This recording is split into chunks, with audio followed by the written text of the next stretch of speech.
This weekend we celebrate too, as we've said, Christ the King. We heard readings about the kingship of Christ and so on and so forth. And as I was reflecting on that, a couple of weeks ago, I was talking with someone, not from here, but they were saying, "Father, our parish is dying. Our parish is dying. Young people aren't coming. We're getting older. Things aren't going in the right direction in our parish." And they said a very interesting line to me. They said that our parish has turned into a situation where everybody has their own little kingdom in the parish. Their own little kingdom. And they meant that each person kind of has something that they control and kind of protect, and no one else is allowed to do it. And there's no working together between groups. And it's just everyone has their kingdom. And I thought that was a very insightful line, because I've been an active member. I was sitting down trying to count. I think it's like 20, 25 parishes where I've been an active member, which is really odd that it would be that. But as a seminarian, you get in, and each summer you're in a different parish. And I lived in several different parishes, been a priest in several different parishes. And so I knew exactly what they were talking about as soon as they said that. And the reason I bring that up is because I think it's important for us to reflect on Christ the King Sunday. Are we, first of all, as a parish, but then also as members of families and as members of a community, are we working for the kingdom? Or are we working for our little kingdoms? Are we working for the kingdom? Or are we working to establish our own little kingdoms?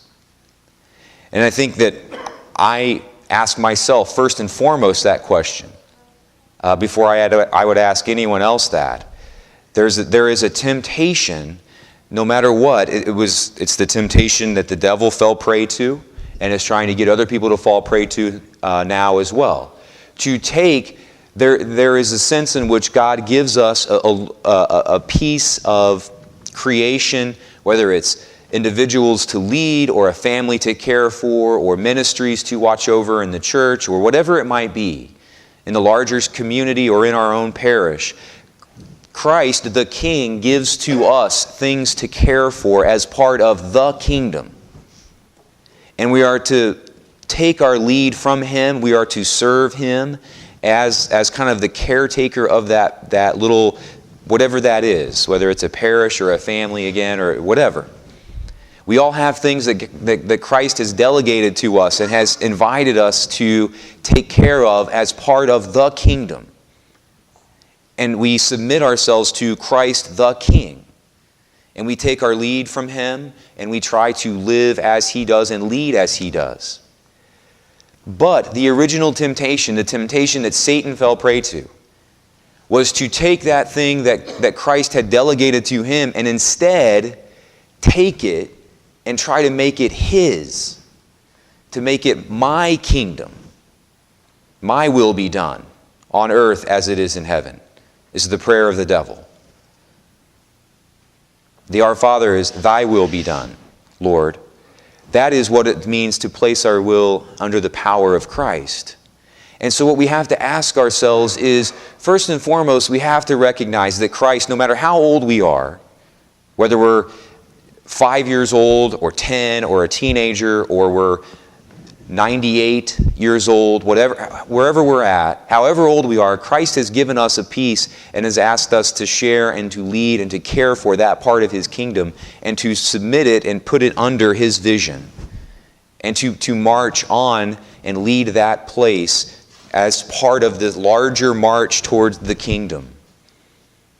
But we have to ask ourselves, when we do that, have I taken that which Christ has given me and tried to make it my kingdom, my thing, my vision? And that's a real important thing, because again, it very quickly can devolve or dissolve into that situation, whether it's a parish or a family or a community or a school or whatever it might be. And so that's the first thing that we have to ask ourselves about when we celebrate Christ the King Sunday. I think another challenge, though, at the same time, On the other side of that, if we've been given something to care for, we have to be good stewards. We have to be people who submit to Christ the King and His vision and His strategic plan for our lives. But the other side of that, I often hear as well in unhealthy parishes or wherever it might be, unhealthy communities, unhealthy schools. Well, I would get involved more. I would serve more. I would do more. I would be more of a steward. I would be more whatever. I would get involved more. But that church is so political, or that thing is so political, or that event or that ministry is so political. And I always think to myself, that's so sad. Like, political means of people, dealing with people. That's part of it, you know? And so, yes, we hope that the people who are leading things in our communities and in our church and wherever we may be, we hope that they're doing it with humility, and it's not about them, but it's about the King. But we also have to say, you know, I'm going to get involved before the ministry is perfect. I'm going to get involved and I'm going to go to church before the church is perfect. I mean, if you're going to say, I'm going to start going to church when it's not political, when there's no people, then you're going to say, I'm going to the church where there's no one else at. I mean, that's the nature of when people gather. Things are political. It's of people. It's a mess. And so if you're waiting for the King, if you're waiting for Christ to come and lead Ministry X or Project X or whatever it might be, well, then you're never going to do anything. If you're waiting for Christ the King to come and be in charge of something before you get involved, if you're waiting for Christ the King to come and be the priest or the minister or the leader at this particular event or whatever it might be, then you're never going to do anything. Because he has delegated his leadership to other people, flawed people, unfortunately.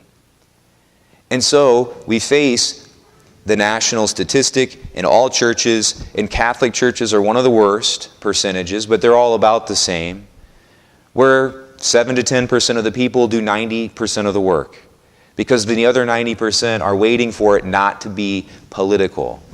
They're waiting for it to not have anyone else involved, apparently. Or they're waiting for Christ to come and lead the thing. And so those, again, who have been delegated a care of the kingdom, a share of the kingdom to care for, we have to do it with humility.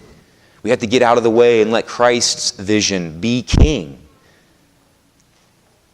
And then the rest of us who are also hopefully marching together have to decide, we're going to do this as people, as a kingdom.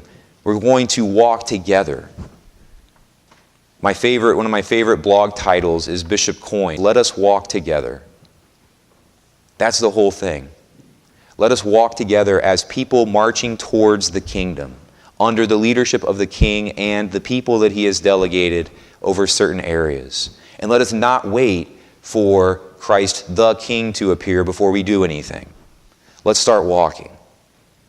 And I think that we'll find that eventually, if we do that, this earthly kingdom will transform slowly over time into the heavenly kingdom to which we are all supposed to be walking.